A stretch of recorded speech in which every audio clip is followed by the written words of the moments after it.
Kota Makassar, Sulawesi Selatan hari ini. Besarnya kobaran api hingga dengan cepat merembet ke bangunan lainnya. Lantaran rumah saling berdempetan dan juga kencangnya tiupan angin. Untuk memadamkan api, 31 unit armada dari Damkar Kota Makassar dikerahkan. Api baru bisa dipadamkan setelah petugas Damkar berjibaku selama hampir 2 jam. Jadi asrama ya, yang satu blok ini, satu asrama yang memang begitu terpicu dengan kebakaran satu rumah itu berdampak memang sangat cepat karena melihat atap itu ada di balok, dari kayu.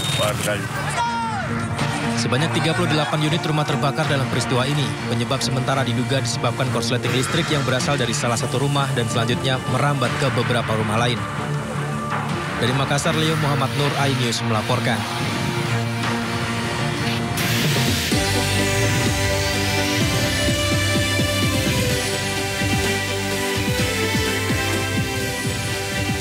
Banjir setinggi 2 meter masih merendam ribuan rumah warga di 20 kecamatan di Kota Bandar Lampung.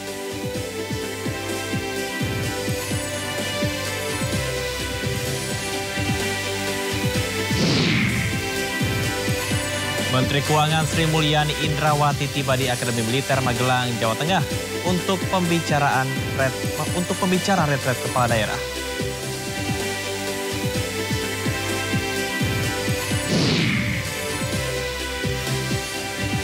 Indra Syafri resmi dicopot dari jabatannya setelah sebagai pelatih timnas Indonesia U20.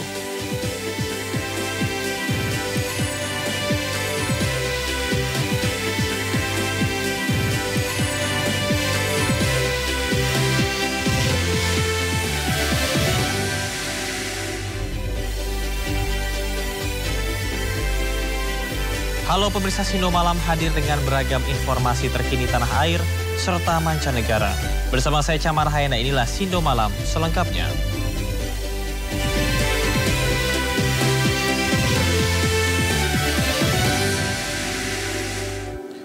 Pemirsa, banjir setinggi 2 meter merendam ribuan rumah warga di 20 kecamatan di Kota Bandar Lampung.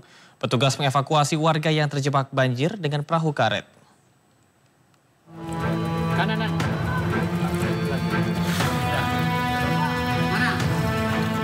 Banjir dengan ketinggian 2 meter nyaris menenggelamkan ribuan rumah warga di perumahan Arinda, Kecamatan Tanjung Seneng, Bandar Lampung.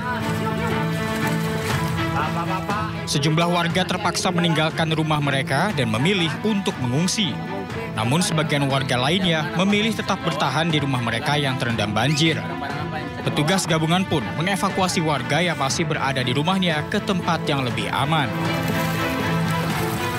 Dan beberapa di antaranya masih dilakukan evakuasi oleh petugas dari kepolisian Polda Lampung.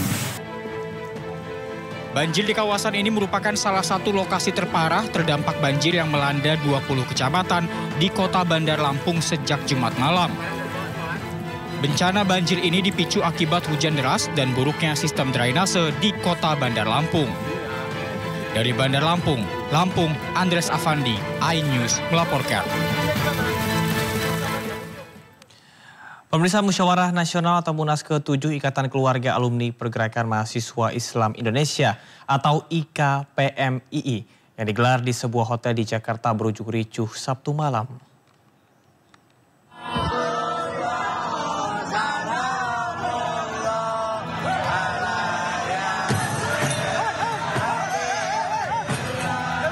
Ricuh bermula dari 5 calon ketua umum IKPMII yang telah ditetapkan panitia. Namun peserta sedang protes terhadap calon Ahmad Mukowam yang dinilai telah melanggar ADART. Ahmad Mukowam disebut telah menjabat 2 periode, padahal baru menjabat 1,5 periode. Pimpinan sidang akhirnya memutuskan sidang ditunda karena khawatir kericuhan semakin parah.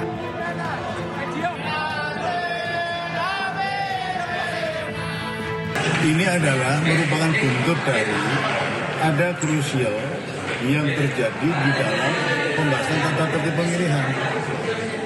Oleh karena itu, saya atas nama Ketua Umum PBPMI, atas nama penanggung jawab Munas ini, kemudian saya mengambil sikap bahwa ini sebaiknya kita tunda sambil kita calling down. Silakan teman-teman yang mau istirahat, silakan nanti istiqoroh silakan mana yang terbaik. Ya. Kenapa? Tidak ada asap kalau tidak ada api. Oleh karena itu, mulai dari LPG, kemudian tanggapan saya atas LPG, sudah saya katakan, jangan sampai hal-hal yang terjadi di luar sana itu berada di KPMI.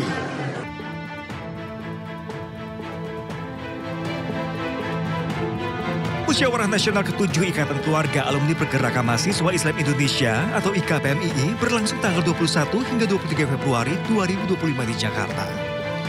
Selain diikuti ratusan peserta dari 34 provinsi se-Indonesia, sejumlah tokoh nasional turut menghadiri Munas. Diketahui, banyak alumni Pergerakan Mahasiswa Islam Indonesia yang menduduki jabatan politik dan jabatan publik di pemerintahan. Tim Liputan iNews melaporkan. Akibat kesal ditetap sini saat ngamen, komplotan pengamen mengamuk dalam angkot di Kota Bogor, Jawa Barat hingga viral di media sosial. Salah satu pelaku bahkan menganiaya kenek hingga membuat panik para penumpang.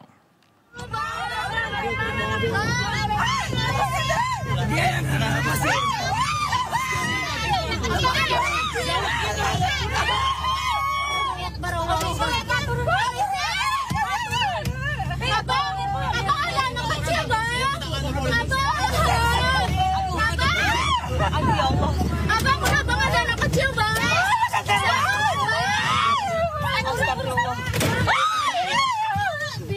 Bang, saya lemes bang. Viral di media sosial, salah satu pengamen memukuli kenek di dalam angkot 02 yang melintasi Jalan Raya Juanda, Kota Bogor, Jawa Barat. Bahkan seorang penumpang ibu hamil sempat pingsan lantaran shock melihat pelaku mengamuk. Sebelumnya, pelaku diketahui hendak mengamen dalam angkot, namun tersinggung tatapan sinis sang kenek. Pelaku yang kesal lalu mengajak sejumlah temannya menyerang angkot hingga terjadi keributan.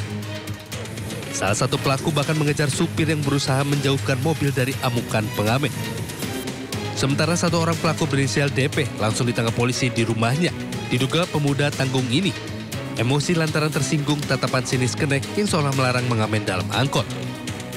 Kita lakukan respon cepat dengan mengamankan pelaku di rumahnya pada hari Sabtu tanggal 22 Februari 2025 jam 17.30. Saat ini polisi mencari sejumlah pengamen lain yang diduga ikut dalam aksi pengeroyokan.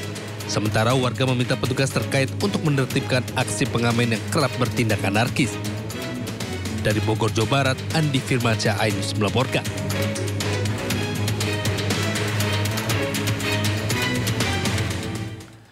Pasca viralnya aksi premanisme di angkot, aparat gabungan menjaring puluhan preman dan pengamen jalanan. Mereka yang ditangkap dilakukan tes urin dan hasilnya 15 orang pengamen dinyatakan positif narkotika.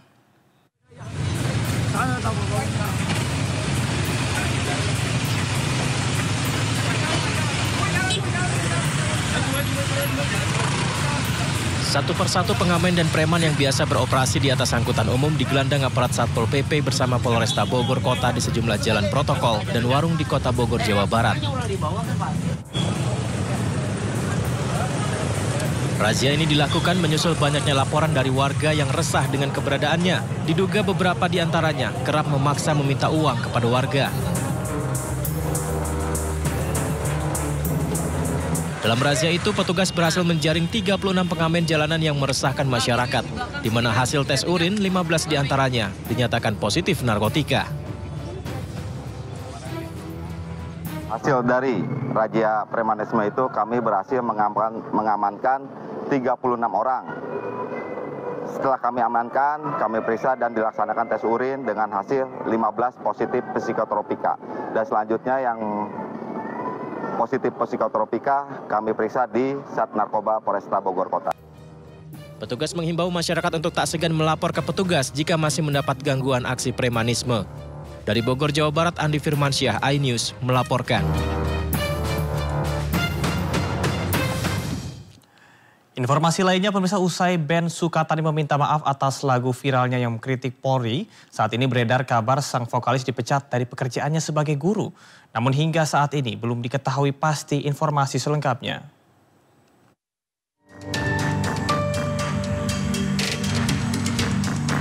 Sukatani Band asal Purbalingga menarik lagu Bayar di semua platform usai videonya viral dan meminta maaf ke institusi Polri. Sementara itu, saat ini beredar kabar yang ramai di media sosial bahwa Novi Citra Indriati alias Twister Angel diduga dipecat dari pekerjaannya sebagai guru di Sekolah Dasar Islam Terpadu imbas lagu viral yang mengkritik polisi tersebut. Hingga saat ini belum ada kepastian dan informasi resmi terkait pemecatan. Namun berdasarkan data di laman GTK, Kemdikbud tercatat nama Novi Citra Indriati merupakan guru Sekolah Dasar Islam Terpadu di daerah Purwarejak, Klampok, Kabupaten Banjarnegara, Jawa Tengah sejak 25 Juli 2023. Akan tetapi status data pokok pendidikan Novi tidak aktif sejak Kamis 13 Februari 2025. Bupati Purbalingga Fahmi Muhammad Hanif menyatakan siap menerima Novi, yaitu vokalis Sukatani, sebagai tenaga pengajar di wilayahnya. Pernyataan tersebut disampaikan di sela-sela program retret yang saat ini ia jalani di Magelang. Assalamualaikum warahmatullahi wabarakatuh. Saya Fahmi Muhammad Hanif, Bupati Kabupaten Purbalingga. Saat ini sedang retreat di Magelang bersama dengan seluruh kepala daerah dari seluruh Indonesia. Berkaitan dengan isu yang sedang viral di berbagai sosial media terkait band Sukatani yang berasal dari Kabupaten Purbalingga. Dan juga berkaitan dengan isu yang beredar keluarnya Mbak Novi dari salah satu guru di sekolah dasar. Saya Fahmi Muhammad Hanif, Bupati Kabupaten Purbalingga, dengan tangan terbuka siap menerima Mbak Novi jika Mbak Novi berkenan untuk mengabdi di sekolah di Kabupaten Purbalingga. Insya Allah saya selaku pemerintah Kabupaten Purbalingga siap memfasilitasi dan siap mensupport. Itu saja dari saya. Terima kasih banyak. Wassalamualaikum warahmatullahi wabarakatuh. Polda Metro Jaya menetapkan artis Nikita Mirzani dan asistennya sebagai tersangka dalam kasus pemerasan dan pengancaman terhadap pengusaha skincare. Nikita mangkir dalam agenda pemeriksaan perdana sebagai tersangka dan akan kembali dipanggil pekan depan.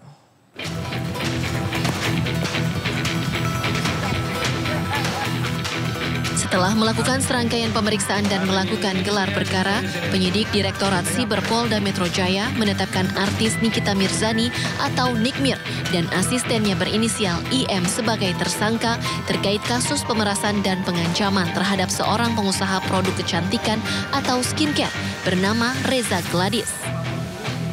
Polisi menyebut penetapan tersangka artis Nikita Mirzani dan asistennya berdasarkan alat bukti yang cukup yang dikantongi penyidik. Benar, ya, penyidik di Reserse Siber Polda Metro Jaya telah menetapkan 2 tersangka dalam proses penyidikan tersebut. Yang pertama saudari NM, yang kedua saudara IM. Ya.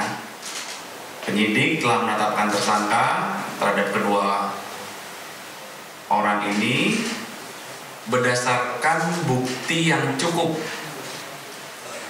dan berdasarkan hasil gelar perkara.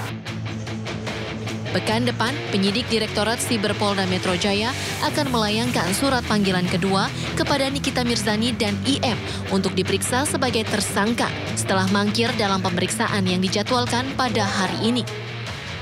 Melalui kuasa hukumnya, Nikmir meminta penundaan pemeriksaan lantaran ada pekerjaan yang tidak bisa ditinggalkan atau diwakilkan.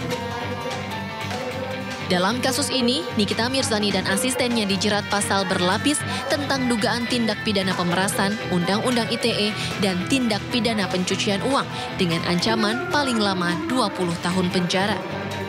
Dari Jakarta, Den Helmi Sajangbati, iNews melaporkan. Setelah dirinya dan asistennya ditetapkan sebagai tersangka dalam kasus pemerasan dan pengancaman terhadap pengusaha skincare, artis Nikita Mirzani memberi tanggapan di akun Instagram pribadinya. Nikita terlihat tenang dan penuh senyum. Hai guys, selamat sore. Aku kan tadi janji mau bikin video, tapi aku buru-buru kan harus bekerja. Jadi nanti aku akan bikin videonya dan akan aku posting di feed setelah aku bekerja. Dan aku juga mau ngucapin banyak-banyak terima kasih buat orang-orang yang tidak aku kenal yang sudah support aku sedemikian rupa. Terima kasih banyak aku cuma bisa bilang terima kasih. Dan buat orang-orang yang merasa happy atau senang karena tahu hari ini aku ditetapkan jadi tersangka, selamat bersenang-senang menikmati happyan kalian ya. Aku kerja dulu, nanti habis itu aku bikin video.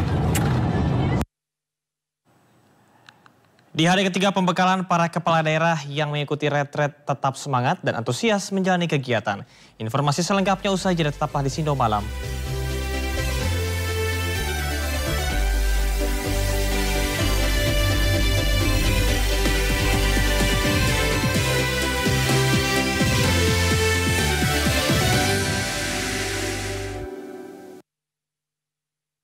Katanya buka tabungan Motion Cuan bisa dapat bunga hingga 7%.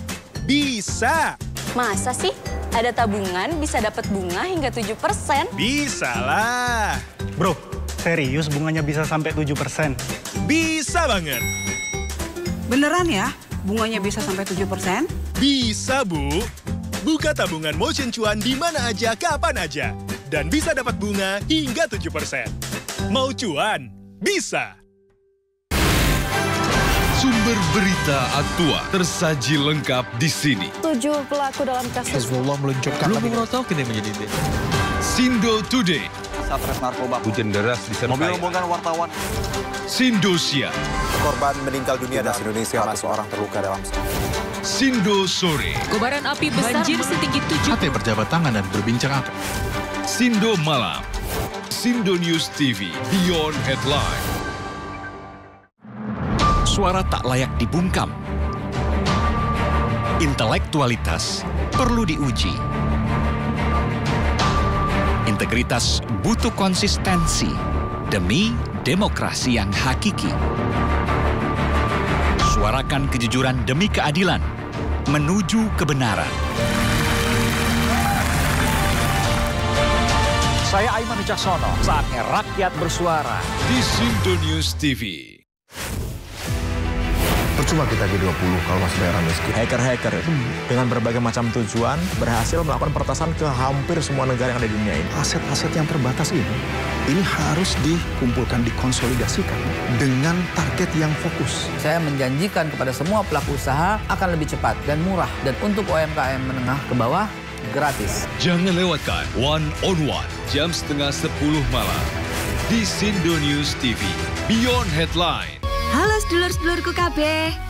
Saiki awake dhewe bisa mirsani tayangan-tayangan swasana budaya Jawa ing Hanacaraka TV. Kulineran otentik khas Jawa, engkel, dagelan ujuk Klaten. Simba pancen paling nyentrik, kepengene tetep ketok gaul lan kece. Dagelan Mbah Minto lan wayang kulit. Kabeh bisa mbok nikmati ing Hanacaraka TV.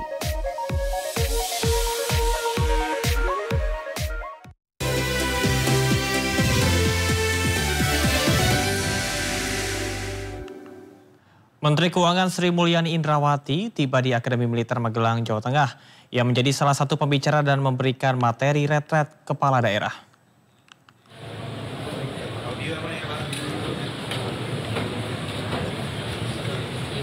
Tampak Wakil Menteri Keuangan Anggito Abimanyu mendampingi Menteri Keuangan Sri Mulyani. Dalam retret, Sri Mulyani memberikan panduan bagi kepala daerah dalam menjalankan efisiensi anggaran, khususnya saat menyusun RPJMD.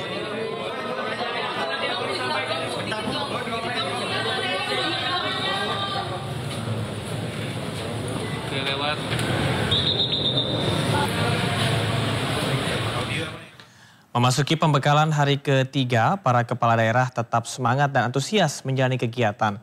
Giat pagi, para kepala daerah diawali dengan apel pagi, ibadah keagamaan dan dilanjutkan pemaparan materi. Memasuki hari ketiga, 450 kepala daerah tetap semangat menjalani kegiatan di Akademi Militer Magelang, Jawa Tengah. Giat diawali dengan apel pagi di lapangan Akmil dan dilanjutkan untuk melaksanakan ibadah minggu bagi para kepala daerah. Setelah melaksanakan ibadah, para kepala daerah kembali mendapat materi dari Lembaga Ketahanan Nasional dan Menteri Keuangan Sri Mulyani.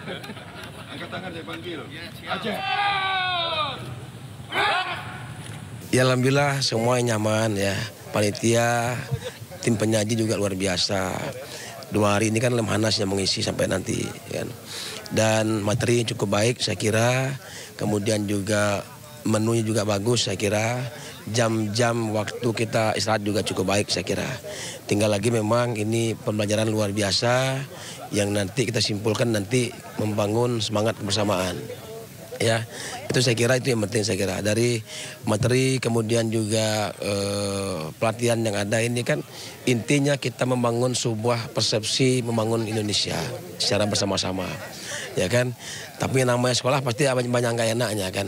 Ya biasalah. Kita baru mau tidur dikit udah mulai bunyi trompet lah gitu kan. Ya biasa itu kan. Itulah yang namanya pelatihan itu sendiri begitulah.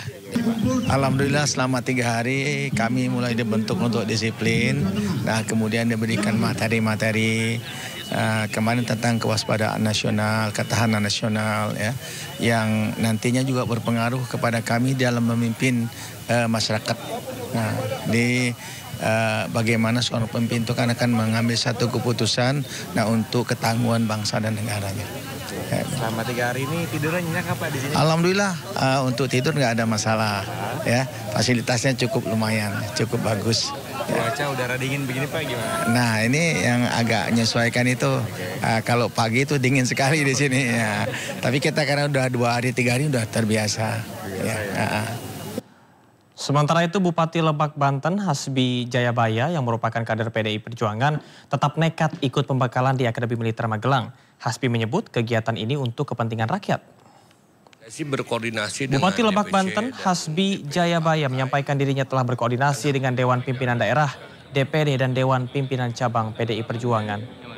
Dirinya menambahkan kegiatan ini baik untuk menjalin hubungan antara pemerintah pusat dan daerah. Selain Bupati Lebak, terdapat kepala daerah dari fraksi PDI Perjuangan yang mengikuti kegiatan di Magelang. Di antaranya adalah Bupati Brebes, Paramita Widya dan Gubernur Papua Tengah, Meki Nawipa.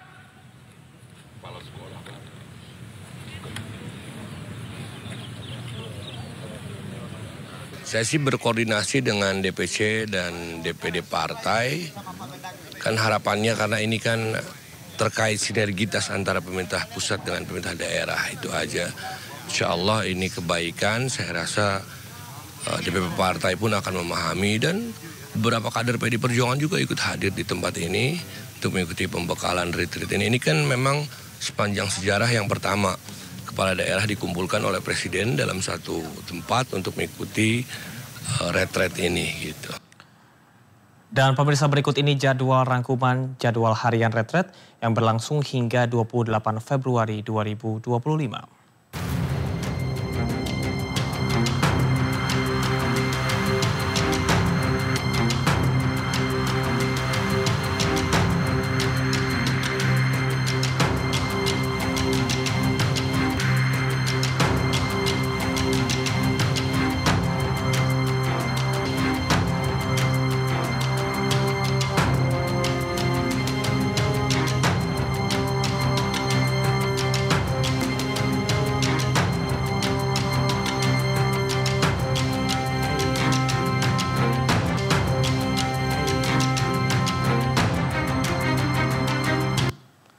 Para kepala daerah dari PDI Perjuangan menyatakan siap mengikuti retret di Akademi Militer Magelang, Jawa Tengah.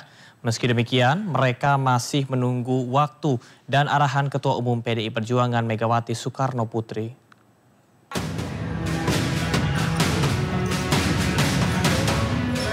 Gubernur Jakarta Pramono Anung berkumpul bersama 54 kepala daerah lainnya yang juga berasal dari PDIP di sebuah kafe di Kota Magelang, Jawa Tengah pada Sabtu sore kemarin. Dalam kesempatan tersebut, Pramono Anung memberikan arahan terkait kegiatan retret yang digelar selama 1 minggu di Akademi Militer. Dalam arahan tersebut, nantinya para kepala daerah dari PDIP akan mengikuti retret namun masih menunggu waktu dan arahan Megawati Soekarno Putri. Kita pada prinsipnya kita semua ini siap untuk melakukan retreat dan kita bahkan sudah ada di Magelang ini dan kita siap sewaktu-waktu Dan hari ini tadi Pak Pram, beliau juga sebagai calon peserta retreat dan juga tentu beliau mewakili senior dari PD Perjuangan yang sudah berkomunikasi intens dengan di DPP termasuk dengan Ibu Ketum, menyampaikan kepada kita semua bahwa kita akan mengikuti retreat ini dan jadwalnya akan diatur. Maka kami standby di Magelang, ya sambil menunggu arahan lanjut dari Ibu Ketua Umum. Berarti belum pasti hari ini Bang untuk masuk Bang? Untuk waktunya nanti akan disampaikan lebih lanjut sesuai dengan arahan dari Ibu Ketua Umum. Intinya kami siap untuk mengikuti retreat. Sementara itu, Wakil Gubernur Jakarta Rano Karno memastikan akan datang ke acara penutupan retret pada Kamis 27 Februari di Akademi Militer Magelang, Jawa Tengah. Pasalnya, Wakil Kepala Daerah hanya diundang untuk penutupan. Wakil diundang itu 27, hanya untuk penutupan, ya, oke.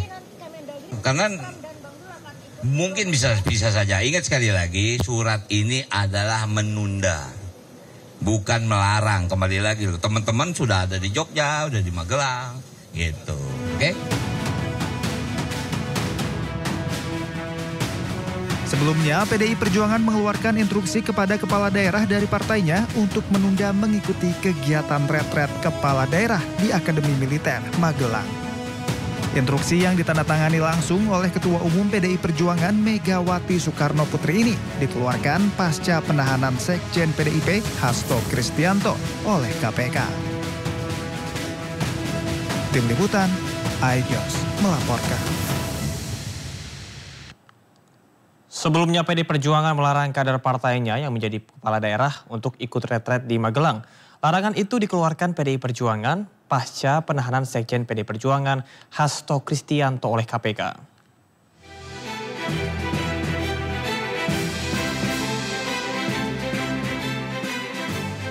Manuver dilakukan PDI Perjuangan pasca Sekjennya Hasto Kristianto ditahan oleh KPK.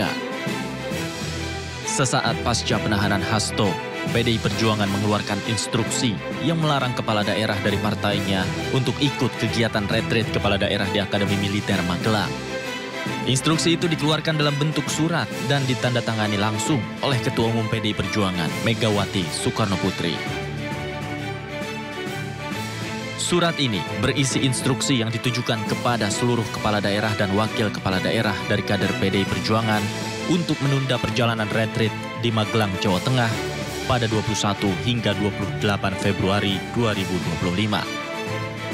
Bahkan, jika ada kader yang terlanjur dalam perjalanan menuju Magelang, maka diinstruksikan untuk berhenti dan menunggu arahan lebih lanjut dari Ketua Umum PDI Perjuangan.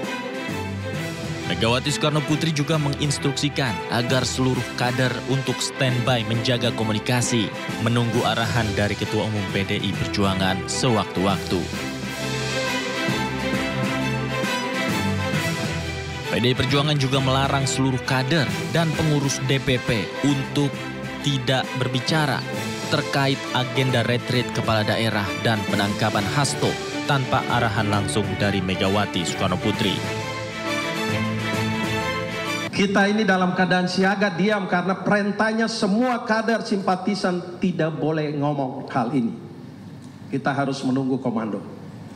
Ya, sekaligus ini jadi pengumuman buat seluruh kader dan simpatisan PDI Perjuangan. Semua tetap dalam keadaan siaga menunggu satu komando dari Ketua Umum PDI Perjuangan. Diduga instruksi yang dikeluarkan oleh PDI Perjuangan ini sebagai bentuk perlawanan atas penahanan Hasto Kristianto oleh KPK. Tim Liputan iNews melaporkan.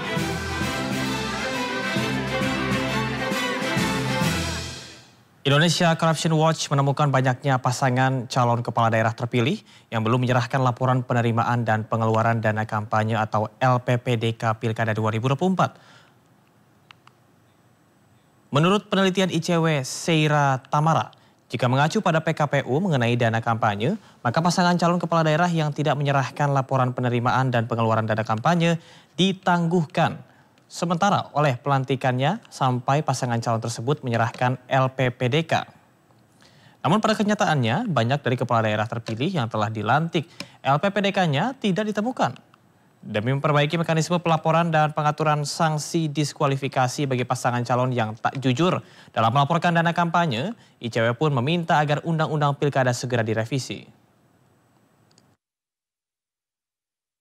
Kami sangat khawatir akan sangat terjadinya peningkatan kasus korupsi oleh kepala daerah. Kenapa? Karena kalau melihat temuan yang tadi, bahkan banyak laporan dana kampanye yang tidak bisa diakses, tidak bisa ditemukan, yang arahnya bisa jadi itu tidak dipublikasikan oleh pasangan calon yang bersangkutan.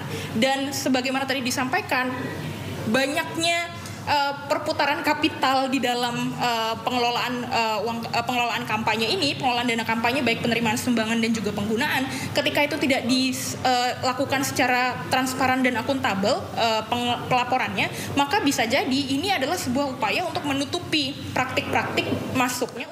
PSSI akhirnya melepas Indra Syafri dari jabatannya sebagai pelatih Timnas Indonesia U20. Informasi menarik lainnya usai jeda, tetaplah di Sino Malam.